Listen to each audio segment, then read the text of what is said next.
Okay, quick music disclaimer here.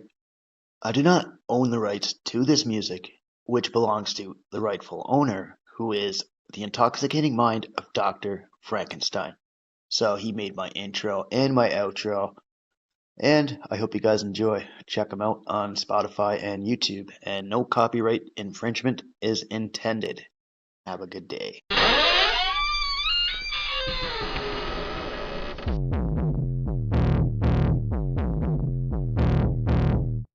A clear choice of good versus evil, of right versus wrong.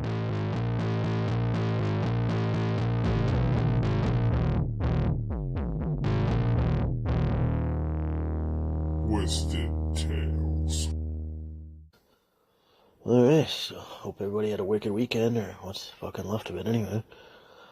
My next tale here, we're going to talk about Ian Brady and Myra Hindley. Now, these guys were a serial killer couple. And this one's going to be about the Moors murders.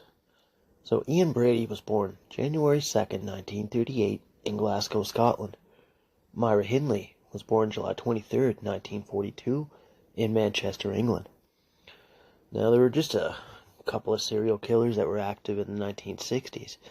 They're a very fucked up couple. Totally infamous. I mean, their crimes involved children, young teens. And this whole episode is just going to be a whole fucking trigger warning, so. They kidnapped and sexually assaulted and just straight up murdered children. And there's no easy way to sugarcoat that, so. These crimes are definitely stapled into society's tales, and you can tell how wicked this world can be.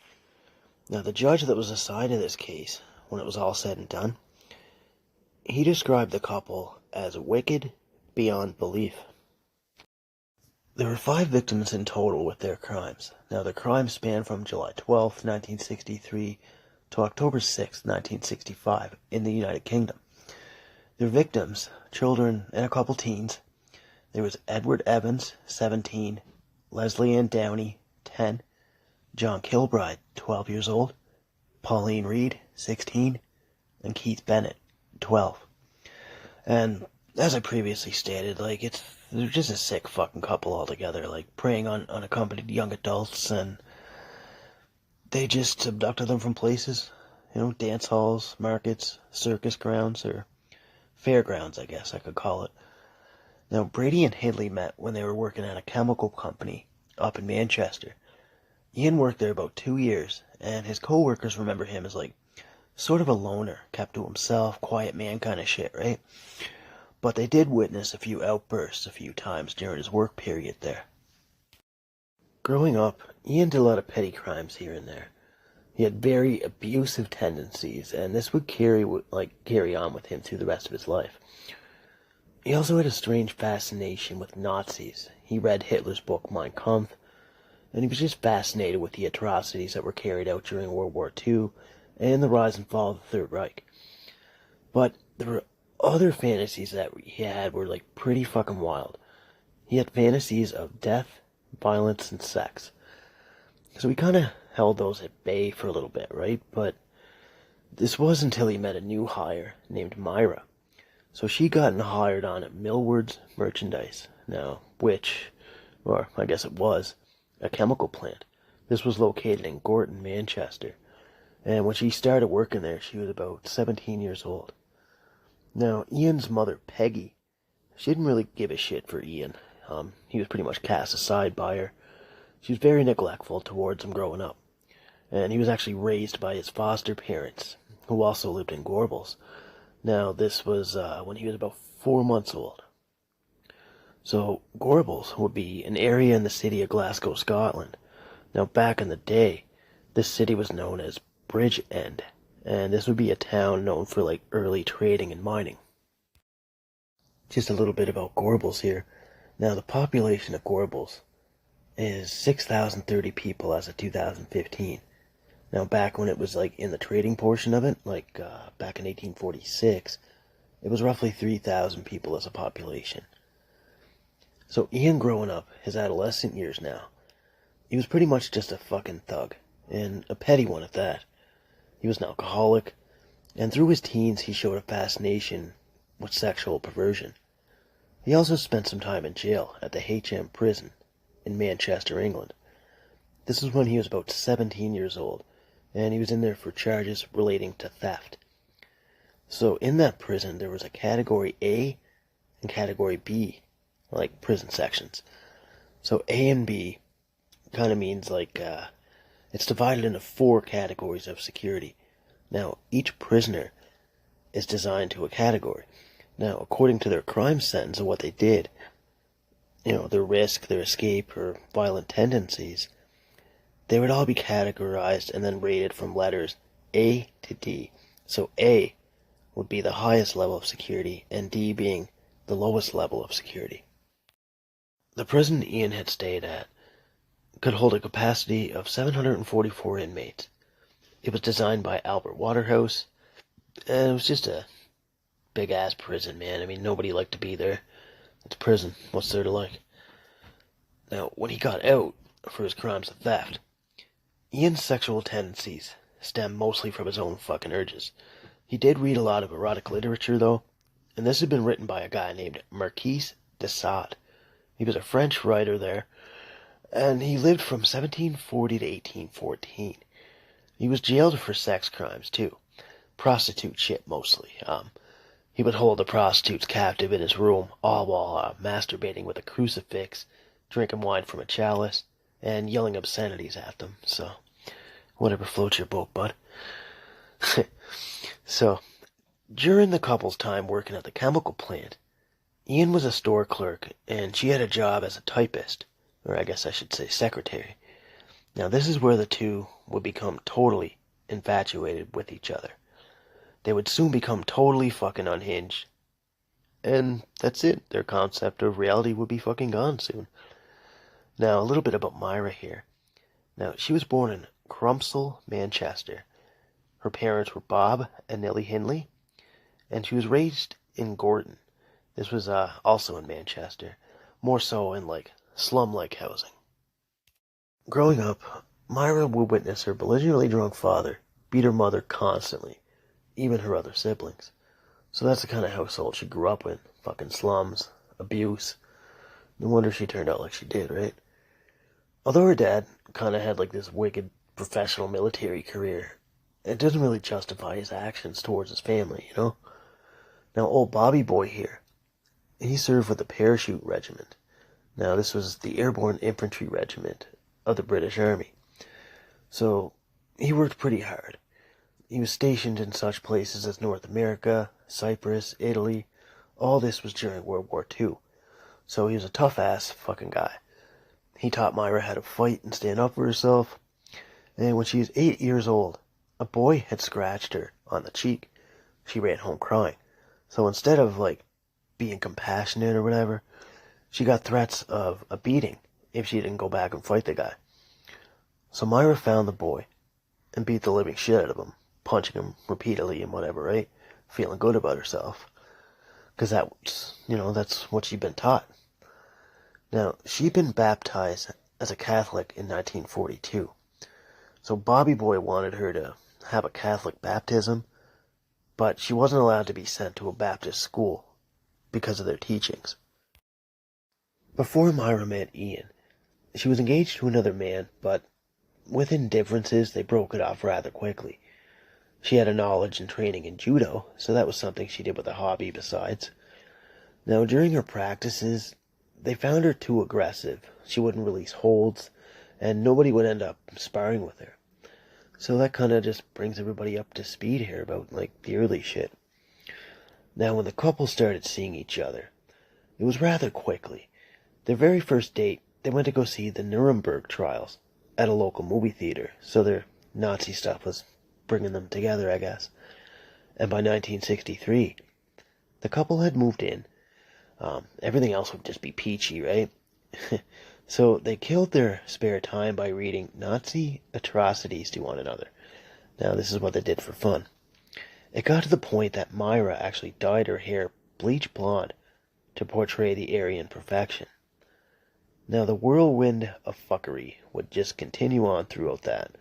Now, the next few months, with Myra kind of just hanging out with Ian, He convinced her that there was no God, and he was very persuasive on this, shit that he said to her. Brady's persuasion was pretty powerful. He could pretty much just coerce you into doing whatever he wanted. That's just the way about him, right? And there's a quote by Myra regarding Brady on this. It goes, quote, "He could have told me the earth was flat, the moon was made of green cheese, and the sun rose in the west, and I would have believed him. Now, shortly after moving in together, this would be about the following month to be exact, this is when the couple would commit their first murder. This would begin with 16-year-old Pauline Reed. She was born February 18th, 1947 in Gorton. Now, she was abducted on the way to a local dance, a mere 10 minutes from her place of residence. Now, they all knew the girl. She went to school with Myra's sister, Maureen. Now, she was coerced by Myra to help her look for a missing glove that she had lost, and she promised the teen some record albums if she'd come help her look for the glove. Now, they go looking around the Saddleworth Moor area, but there'd be something else totally waiting for them when they got up there. No gloves, no record albums. It was just Ian fucking Brady. Myra was driving a black van during the crime. Now, Ian was following behind her on a motorcycle, so when he would see a victim, he would notify her by flicking his headlight on and off.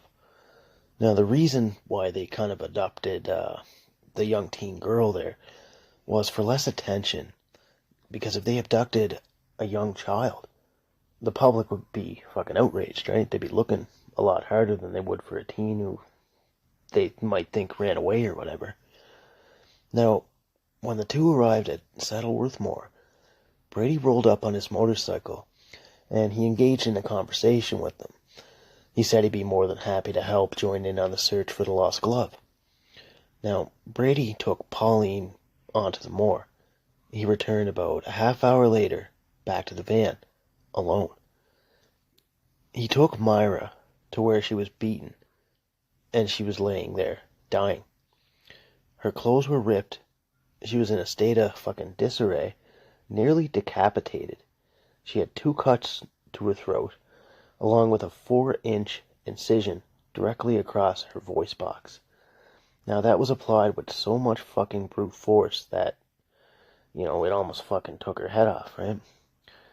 She'd been raped, brutally assaulted, and then Pauline was buried by Brady with a spade that he had taken along with him. Their next victim will be 12-year-old John Kilbride. This was on the evening of November 23rd, 1963. So the couple were on the prowl for another victim. They seen John. They offered him up a ride because it was getting late. They didn't want him out alone by himself or whatever, right? Let's get you home to your folks, right? Now, this was in the Ashton-Underland area here. This was in a market town in Tameside. Now, they picked him up, and this was in Myra's Ford Anglia. Hope I said that right. Now, it's a small family car, so those cars there were they were in production from 1939 to 1967.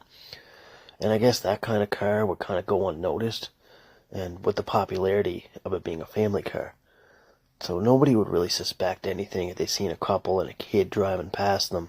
Be less suspicious, I should say.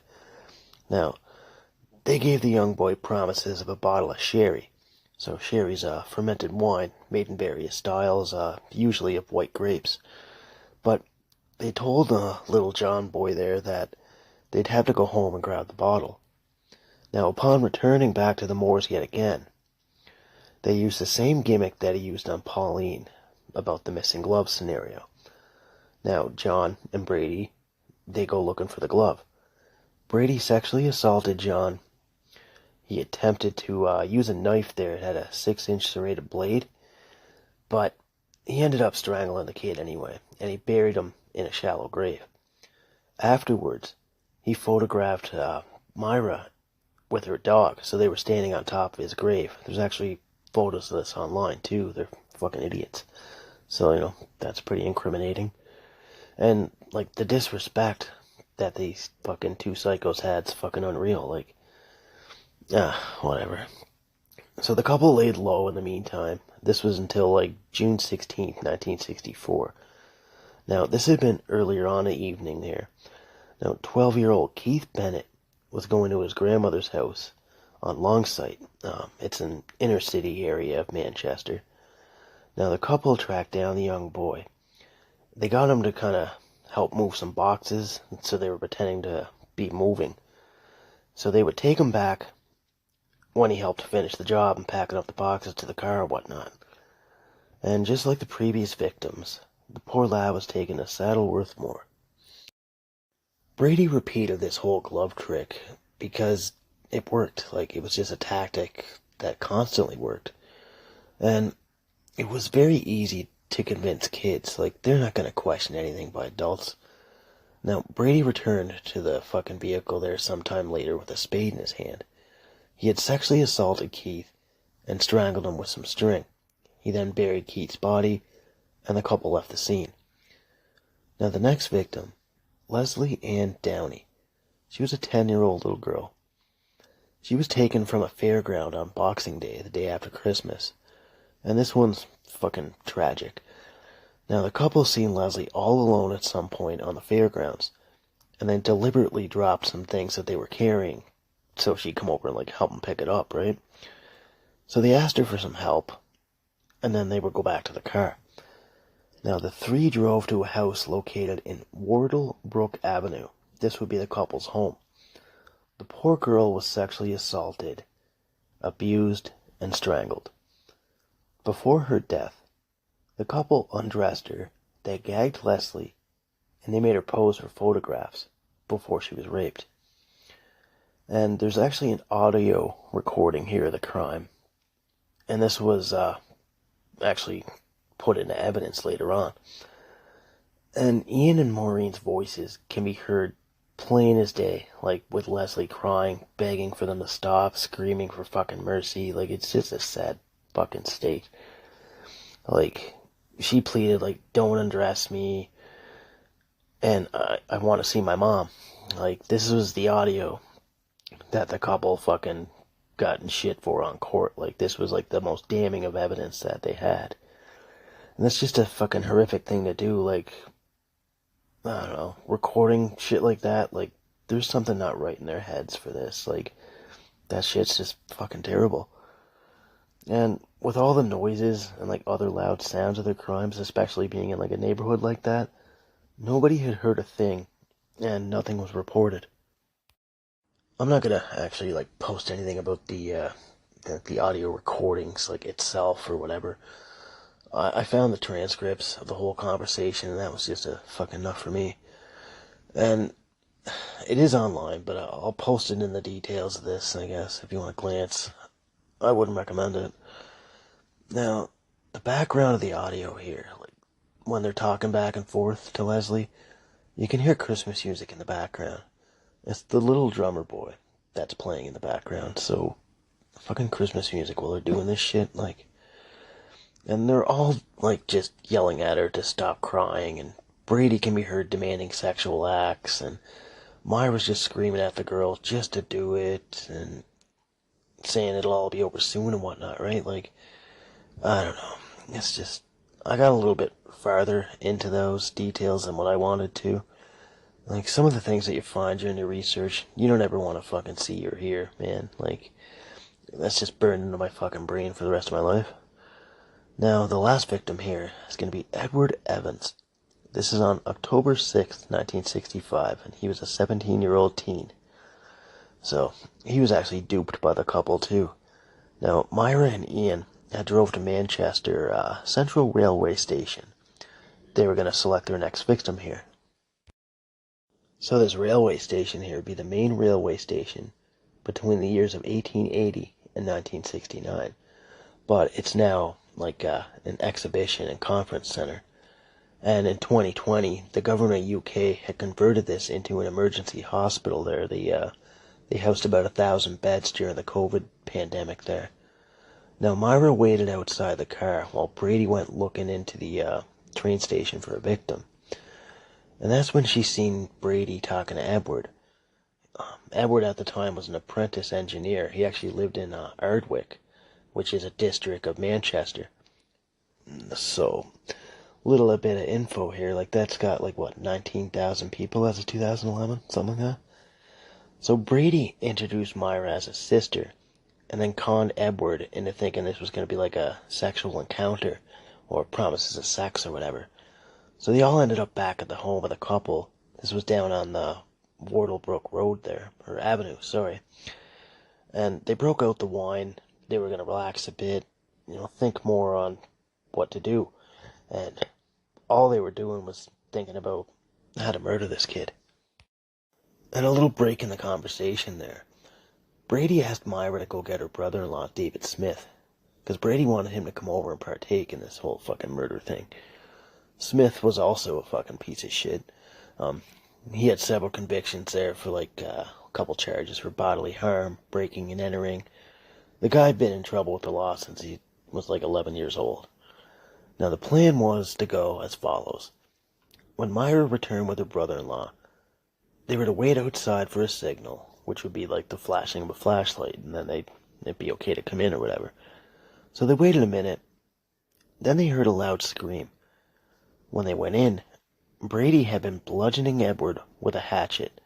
The boy cried out for his mom, and he'd been whacked 14 fucking times with a hatchet. He was clinging to life, barely alive, but Brady ended up making sure he was dead. He ended up strangling him with an extension cord. So that's how that kid went out. Fucking horrible, man. So David Smith there, he helped his brother-in-law Brady. He ended up cleaning out the blood, and he was very nervous about the whole ordeal. He feared for his life, so he helped him clean up whatever. He wrapped the body up in a plastic sheet. Now, they were going to put him in the trunk of the car, but during the fucking little interaction or whatever, Brady had busted his ankle, so he couldn't really lift him, and Smith couldn't lift the body alone, so they left him up in the spare bedroom. Then they locked the door, so they were going to dispose of him a little later on. Now, a short time after the teen's murder, David left. He headed home to his wife, and he ended up spilling the beans to her about the crime, to which she insisted, hey, let's call the coppers. So the couple walked over to a nearby payphone, and they rang up authorities. So, in doing this, they were wicked scared, but they knew it was the proper thing to do. They even brought weapons with them there. There was a knife they had, a screwdriver. This was just to make them feel at ease, if they ever ran into Brady. So the time was about 3 a.m. now. Smith was picked up in a patrol car and he was drove back to the police station.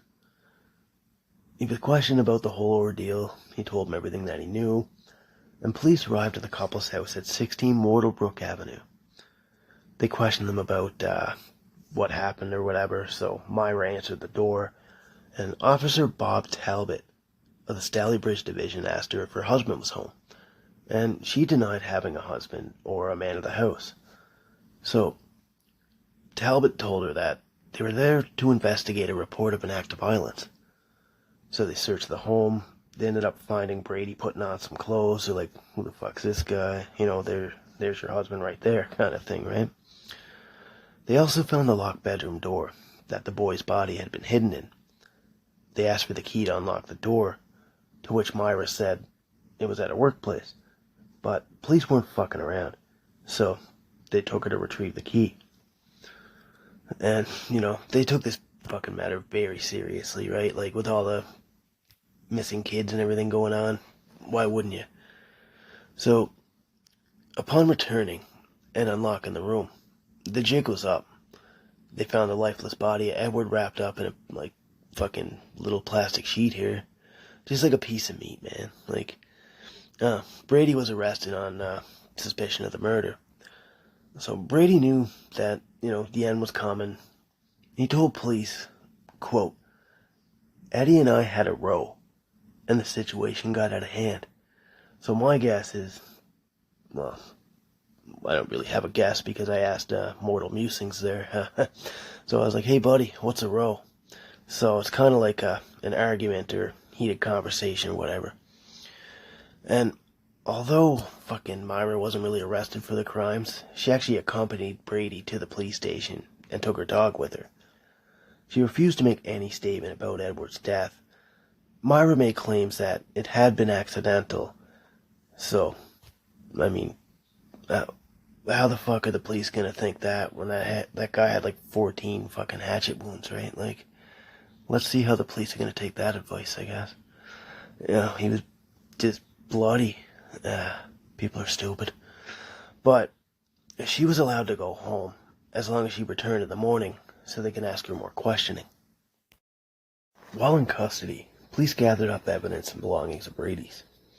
They found his books on sadism, there was a note on disposing Edward's body into the moors, and there was also a single name written on like this little book or whatever.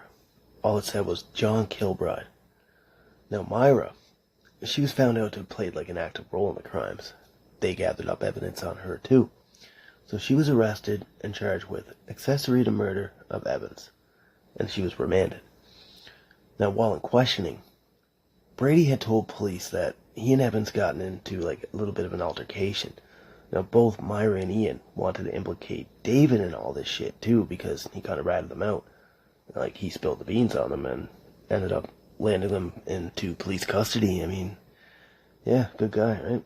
I mean, but they would have killed a lot more people, man. They wouldn't have stopped. So officers working the case have found out that David was not an active participant in the murders. So they kind of like just fucking let him go, right? And if he didn't like rat on them, whatever, like I said, like they would have just killed more people, man. Like even with other evidence gathered too, like it all started to make sense to police now. Like they found evidence that involved the other unsolved crimes of other children. So now they had a lot to look into, right? They found a bunch of porn books, other belongings found in a suitcase there. And they had photos of Leslie. Also, the audio recordings. And they heard her pleading for her life. They also found 9 photos there too. The audio tape was about 16 minutes long. And this was found at the Central Railway Station. Because when they were checking the house, they actually found a ticket that was located in a prayer book. So it was about missing luggage or whatever. So they were lost luggage, I must say. So they put 2 and 2 together and they found a whole treasure trove full of shit. There was also a bunch of costumes, photographs, a bunch of negatives. And it's fucking insane, man, like, that they would get their jollies off while recording a poor helpless girl. I mean, amongst other shit that they pulled during their crime spree and whatnot, right? Like, poor Leslie's mom, like, she even had to identify her own fucking daughter from 2 photographs out of those 9. And those were the only 2 deemed fitting to show her that were appropriate. And even to hear her daughter's cries for help on those voice recordings, like, for identification purposes and shit, that just kills me. I mean, that poor woman. Like, nobody should ever have to fucking go through that in their lifetime, but this is the world that we're fucking living in, and there's a lot of bad people. Neighbors of Patricia's were also questioned too. Police found out that Patricia had been taken to the moors on more than one occasion before the murder. Authorities started searching that area. Now, they found an arm bone that was identified as Leslie's. Leslie's body was visible from the shallow ass grave that she was fucking buried in. And she was also identified by her mother by some clothing that she'd been wearing, which was also buried in the grave. Now, October 21st, they found the body of John Kilbride. He was also identified by his clothes. The couple were now suspected in a couple other murders in Manchester, and the newspapers were fucking spreading this like wild, so they were just spreading the truth around about the crimes. And all this was now out to the public, so they were aware that, there were a couple bodies that couldn't be found. So this caused a public outrage. The people wanted to get their hands on Brady something fierce because they just wanted to beat the shit out of him. So the people had graffitied up his fucking home there too. So with words that read, "Child killers lived here." And even some of the family that weren't really involved, they had to move out of the area due to public harassment. And the photos that police found, there was some of them there that contained the dog and Myra. Now, police brought the veterinary clinic some pictures of that dog. They wanted to try to determine the age, maybe in the photos to help them kind of specify a timeline here. And the dog was also examined just to confirm his age, and the police worked off that. Now, Ian and Myra, they were brought before Judge Fenton Atkinson, and they were now going to stand trial for all their bullshit. The trial was now beginning, so the couple stood accused of the murder of Leslie. As time went on, this is about 2 months later, they officially been accused for the murders of Leslie and Edward, to whom both pled not guilty. They denied the charges against them completely. They did claim the death of Edward was completely accidental here, and the other murders they had nothing to do with. But I mean, that was pure bullshit. The recordings of Leslie, like I said, did the most damage to their credibility. So this made people really fucking mad. The courtroom heard her cries for help. Cries to her mom, the threats from fucking, even violent threats. And she was asked to pose for photographs. There's no chance for either of these guys to try and deny any of that. Now, all in all, Ian Brady was found guilty of the 3 murders. She was found guilty of the murders of Downey and Evans and given 2 life sentences, plus 7 years. The public demanded that the death sentence be happening for these 2 here, but that was actually abolished about 6 months earlier, so it would have been like 1965, and the trial was 1966. So this was before the couple sentencing. But, like I mentioned earlier, there were still 2 bodies that police didn't find, so now they had to reinvestigate. Now, newspapers kept everybody in the loop pretty much, so they just wanted to make sure nobody forgot about the murders, and everybody was trying to connect to fucking get this all done. They wanted to connect the dots, so everybody wanted to solve the crime more so, get closure for the family, get them some peace. Now, Pauline Reed and Keith Bennett, they still haven't been found. Now, police now knowing the timeline, they decided to go back to the moors and give a more thorough search. So there was a letter written to Myra from Keith's mom, Winnie Johnson. She was pleading with her to get Keith's whereabouts, because she wanted to know where her son's body was. Although this kind of got some time to get going, Myra started cooperating with police back in 1986. So it's unsure if the letter from Keith's mom or anything had something to do with that. I don't know. It's hard to say. But she did take police into the moors to help with the search. So all the roads were closed off, and there were about 200 officers that joined in on this. So it was kind of weird. The public kind of thought it was a publicity stunt. Maybe she just wanted some media attention or whatever. But who knows? Now, David Smith, the guy that had reported their fucking crimes to begin with, he joined in on the search too. And on February 10th, 1987, Hindley confessed to her involvement in all 5 murders. So, who knows what made her have a change of heart on that. This was also held back from the public, because they didn't want to let them know about that just yet. So they went to Brady about the confession from Myra, and he didn't really believe it at first, but with a little bit of thought, he decided to give a confession. Now Myra, she made a second trip back to the moors back in March of '87. Now this time, it was with higher security and an overnight stay. She later remembered that there were 2 spots to concentrate on, because Pauline was buried kind of between Holland Brown Knoll or Whole Grain. I guess those are the 2 places that she kind of remembers. Now Myra remembers sitting next to a grave on a patch of grass and could see rocks of Hollow Brown Knoll. And that's all they had to go off of for that. Now, April of '87, Myra's confessions of the crimes went public, and people just went fucking apeshit. And after 100 days of searching, July 1st, 1987, Pauline Reed's remains were found. So Brady also kind of cooperated a little bit too. He actually made a formal confession. So July 3rd, Brady was taken to the moors. But with all the changes to the area, he couldn't really remember fucking anything. So the search was kind of called off. So a second time, he went back out on December 8th. He told police that he had found Keith's burial site, but no body was ever found. And even to this day, his body fucking hasn't been recovered. Now, with the confessions of both of them now, the police and courts decided that nothing would really come from a new trial, so they both had life sentences, and no further punishment could be inflicted. Police had now recovered 4 out of 5 bodies. Keith Bennett was never recovered.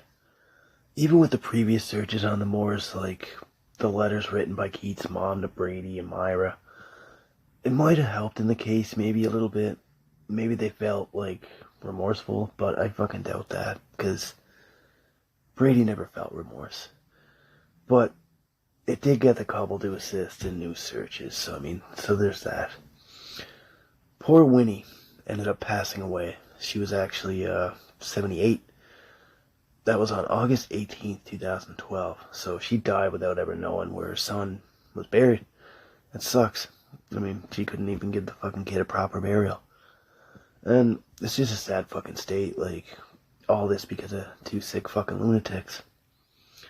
So, I don't know, man, like, she stuck by her son's side regardless, like, until the fucking bitter end.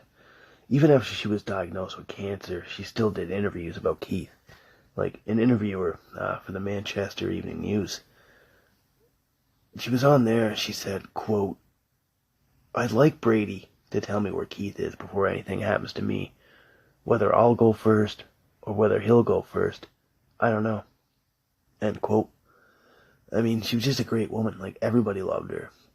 There was a time in this case where police actually declared the case as dormant, and people helped in the search publicly. Like, searches were funded privately. There was just a lot of people trying to help. And, like I said, she had helped Keith, like, fuck. She wanted to get him found, and she did everything she could. Originally, she wanted him to be buried next to her late husband, Jim Johnson. That was his stepfather. Now, Keith, she wanted him to have an epitaph saying, "At peace, at last." And not gonna lie, like, cases like this, they're pretty hard to do. Like, it's heartbreaking mostly, and they do weigh on my brain. Like, even the letters that she wrote, like, to the ones responsible for her son's death, like, that's just a big amount of balls to have, and props to her for that. Now, the arrest, I like to think that the arrest of these two had brought some peace to the world. Like, they couldn't hurt anyone anymore, and I don't know, now they get to spend their fucking rest of their pathetic lives in jail. And then there's Myra. Like, she was just a fuck altogether. Like, over time, she'd actually try to downplay her role in the murders a little bit. And, I don't know, like, a lot of shit must have just weighed on her conscience. Like, the letter from the victim's mom, maybe, or, like, maybe it's just a bunch of other shit in her pathetic life. But sitting in jail chain smoking and thinking, like, that's really all you got left. And maybe she just wanted to get out of prison, get some fresh air, I don't know. But the searches with her, like, they did help find one more body. And it's just a shame that Keith's family couldn't get some peace out of all this. Like, I don't know. It's sad. And a few other things here, like, during her incarceration there, like, Hindley and Brady, they used coded messages to contact one another. So they exchanged love letters. Now, this would have been back in the 60s when they first got arrested. So there was a point when they did stop talking altogether there. This was roughly around the 70s too. But when they were exchanging letters, they would have coded conversations. So they would, like, the codes they would use would include details of the murders that they committed. So kind of like to maybe keep the thrill going. Now, these letters, they were held in police custody. So this would have been, from 1965 on. So they wanted to see if they could decipher any clues to solving the case. So a review was done with officials there. They agreed that they wanted the letters to stay classified until January 2051.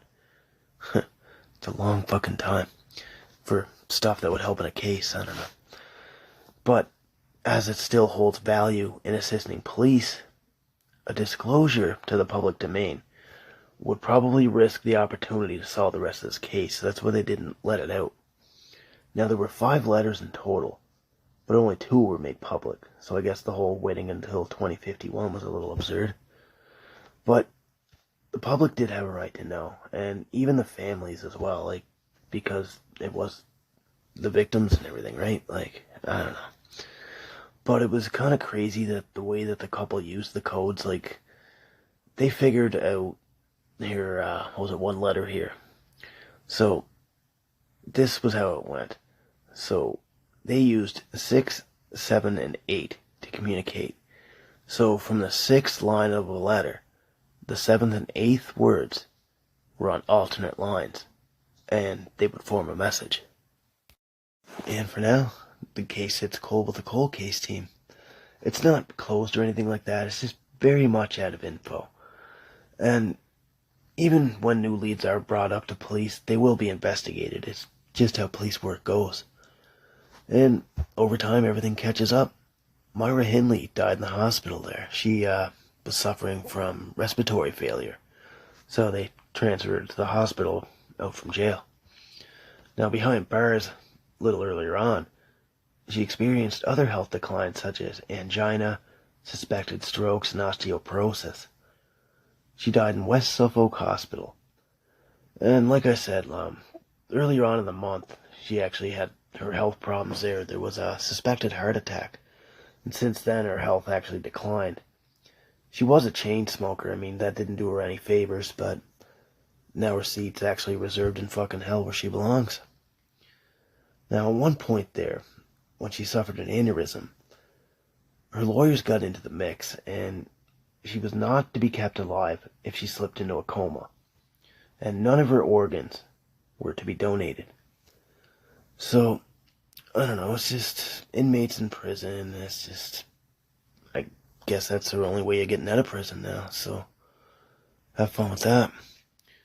And fuckface McGee here, Ian Brady, like, he had a rough old go in prison too, like, he spent a lot of days locked up, and he went absolutely fucking bonkers and crazy. But I mean, that does go along with being diagnosed as a psychopath. That was back in '85. So doctors just straight up told him, like, dude, you're a psychopath. Here's your proof.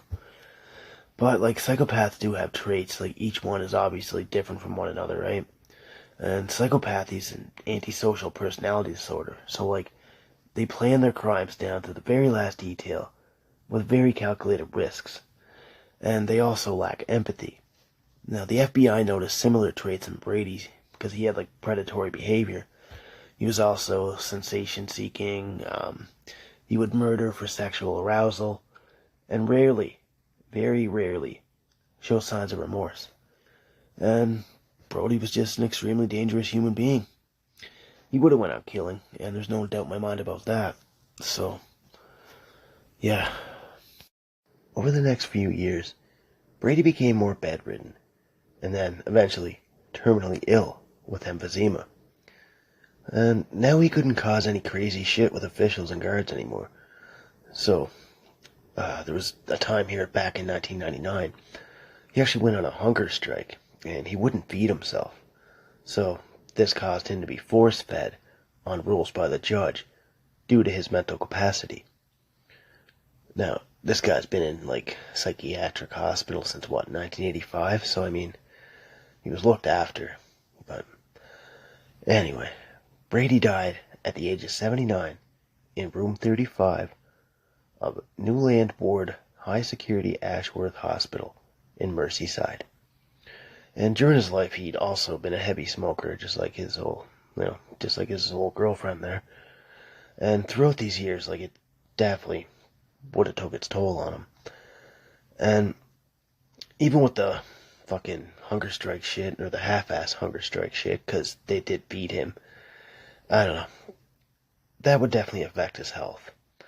But the smoking, he did quit in 2008 because rules for smoking had changed at the facility, and his death was confirmed at 6:02 p.m. Now, at the time of his death, he weighed about 134 pounds, so like a mere shell of his former self, I guess.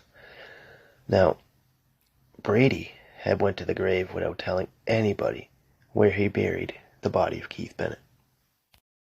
And that's it, folks. I think that's all I got for you. Pretty sure I covered everything here. Upon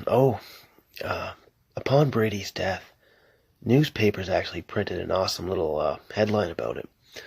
I thought this one was kind of cool. It was a front page on the Daily Mirror. Now, they had a front page that said, "Burn in Hell, Brady." I mean, that's fucking brilliant right there, right? So, I thought that was kind of cool. And, one other thing here. Some stuff that was brought up to me here.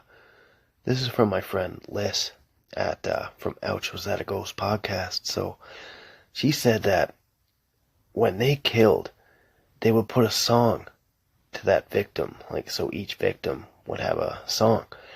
So, when they went back to the scene of the crime, they would sing these songs relating to the victim's death. And this would be just to remember the murders or keep it fresh or what have you. Well, thank you very much for tuning back in, folks. I'll see you again here shortly. Thanks for tuning back into Twisted Tales.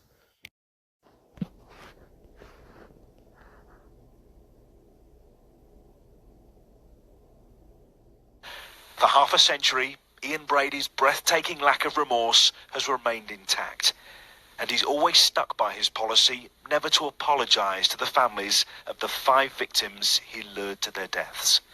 The only thing to have changed is his health. And now the man who is perhaps Britain's most reviled killer for what he did on Saddleworth Moor claims he's deteriorating quickly.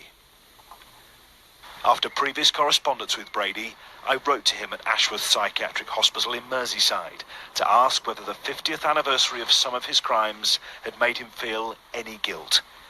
In response, he sent 5 News this 750-word letter. In it, he doesn't mention his victims, just himself. And despite being frail, he finds the energy to condemn those caring for him. Still bedridden and worsening. The cell block is described as a discharge ward. I've been sitting here 30 years, and there's no turnaround of inmates unless in a coffin, so it's more accurately a blocked sewer pipe. Brady was last seen in public in 2013 at a mental health tribunal, but he has been largely bedridden since then after breaking his hip and arm in a fall. Today I showed the new letter to Terry Kilbride, who has every reason to resent Brady. His 12-year-old brother John was snatched, then murdered by him in November 1963. He's crafty. Very crafty how he works things and does things. I mean, this letter coming through to you like it has done, about him not being so well, and I'm dying, I'm on my deathbed and all this, you know. It's just another ploy, get people to think, oh, do we feel sorry for him? Like hell, they do. Later in the letter, Brady is in a more reflective mood and suggests he wished he had taken his own life years ago. Had I divined the future of spending half a century in prison, and the final 15 years being force-fed by nasal tube in an unmonitored zoological cesspit of regression, I would have exited decades ago. This forensic psychologist, who's met Brady numerous times, says the killer may be feeling ignored by the public. Brady's a very egocentric person. He very likes being in the limelight. I think probably at this point in time he's a little bit frightened that people aren't remembering him and that people have maybe forgotten about him to a certain extent. After 5 decades, the question as to where he buried the body of 12-year-old Keith Bennett remains. If his poor health is now as bad as he suggests, will Brady go to his grave without revealing that last sad secret?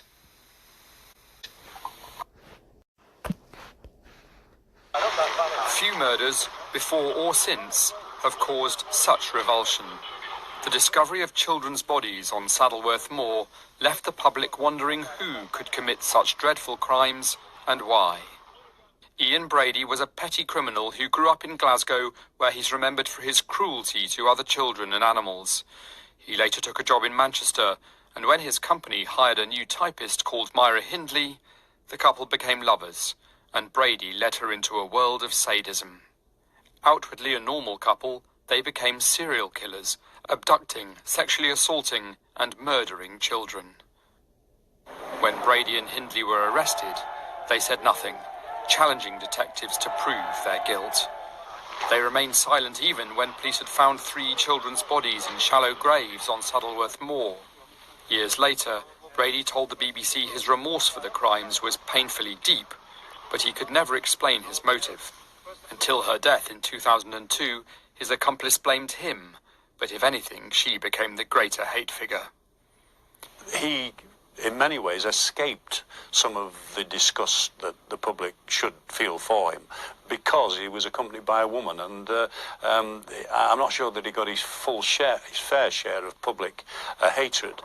In the 1980s, the 2 killers made full confessions and went back to the moors separately to help the search for other victims.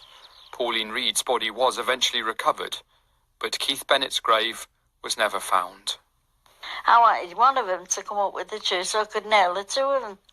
Nail them for the rest of their life like they've nailed me down. I wanted them prosecuted for Keith's death. Winnie Johnson died in 2012, regretting to the end that she'd been unable to give her son a Christian burial. Brady spent the last years of his life in Ashworth High Security Mental Hospital. In 1999, he decided to die and stopped eating, so doctors force-fed him using a tube. He wrote many letters to the BBC complaining about his treatment, and in 2012 unsuccessfully petitioned to be returned to a normal prison. He continued to vent his anger at Myra Hindley for trying to minimise her role in the Moors murders. Although Ian Brady's crimes now belong to another era, they will be recorded as among the most infamous ever seen in Britain.